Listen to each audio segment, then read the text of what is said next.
Hey everybody, Rick with Rick's Adventures. In this video, I'm going to introduce you to a new member in my family and also tell you about a new adventure I'm going to be embarking on. So stay tuned.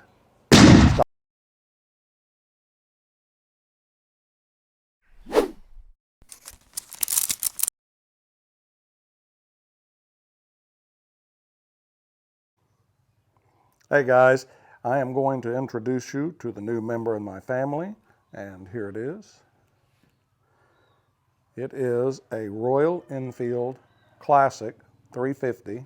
I purchased it over here in Thailand. I purchased it so that my next phase of adventures is going to be doing a little bit of touring on this with Tia. So we're going to start using this motorcycle to get around, and I thought I'd show you guys, see what you think.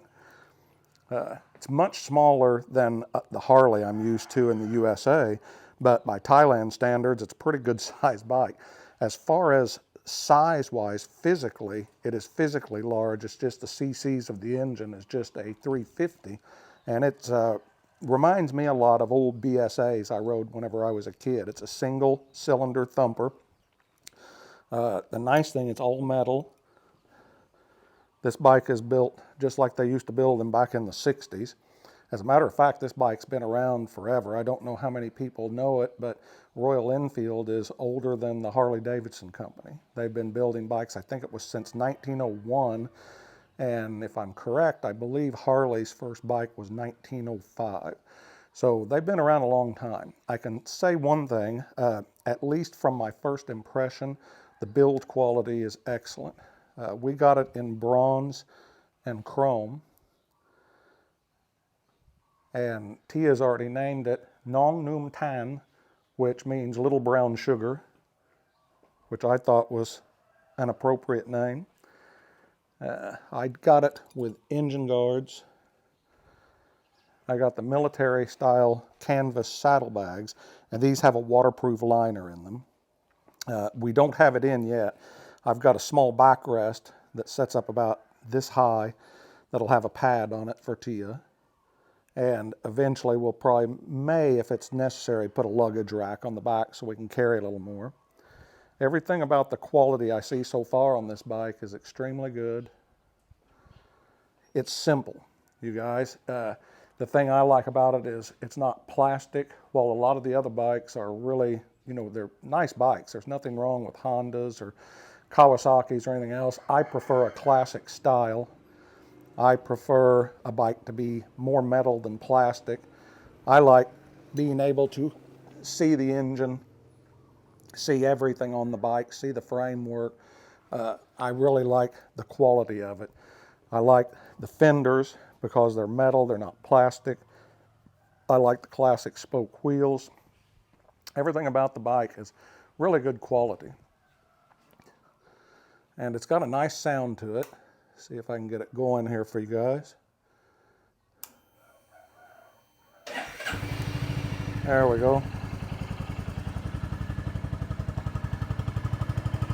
Not sure if you hear it real good, but it's very nice, mellow sound.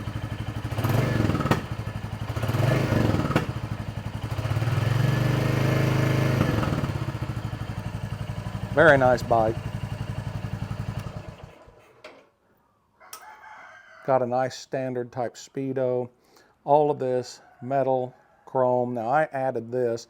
This is like a quad lock I got off Lazada, and got that so I can put my iPhone on and use that. The cost on these, to me, is they're a very cost-effective bike in Thailand. I was going to buy a Harley Davidson, and I went to the Harley shop, and Harley Davidsons were running anywhere from 1 million baht to 1.5 million. They were at least $10,000 to $20,000 higher in Thailand because of taxes than what they are in the United States.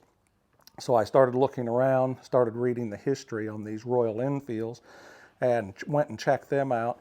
And I picked this up with everything, all the accessories, the bags, the whole bit, and I've got, I believe it is 4,600 US dollars in it, around 165,000 baht.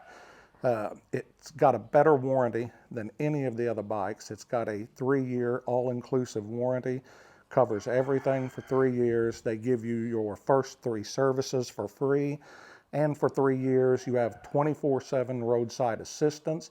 The salesman gave me his number and another phone number, said if I ever break down anywhere, you call them and they will make sure they have somebody sent out to get you and the bike and to make the repair and get it back to the shop. So if all of this holds true and they do what they say, I just don't see how you can beat this deal. And I did go on and did my research. I'm not the guy that believes everything a salesman tells him, trust me. So I researched on a lot of forums on Facebook and just on the internet and reviews. And I would say that everything I've seen on these bikes and the service and the treatment they got was probably about 90% positive. I did see some negatives on it, and that's understandable. You have negatives. I seen the same thing on Hondas. I was thinking about getting one of the new, I think it's an NX 500. I just didn't like the looks of it, you guys. It just did nothing for me. It just reminded me of a plastic dirt bike, and I didn't like that. Everything on this is metal. You know, side covers, you know, you have polished aluminum on the side, you know, everything. Nice, clean lines. Very classic looking. Now, I know this bike isn't for everybody. Some people aren't going to like bikes like this. Me personally, it's just the style I like. I like these. I like Harley Davidsons. I like Triumphs. I like a lot of the bikes that have the more old school looks and classic lines to them like this. I've got this parked inside my little makeshift studio here at Tia's house. As you can see, we're back here in the village. And it's a very nice bike. And I hope I have nothing but positive experience with it. And I'm going to be doing some reviews so you guys know if you're looking to purchase a bike, if this is the style you like, I'll be doing some reviews on it and letting you know if I have issues with it. I'll just be very, blatantly honest with you if it was a good decision or a bad decision, if I think the service has been good, if I think the bike rides and handles well. I want you guys to be able to make an educated decision.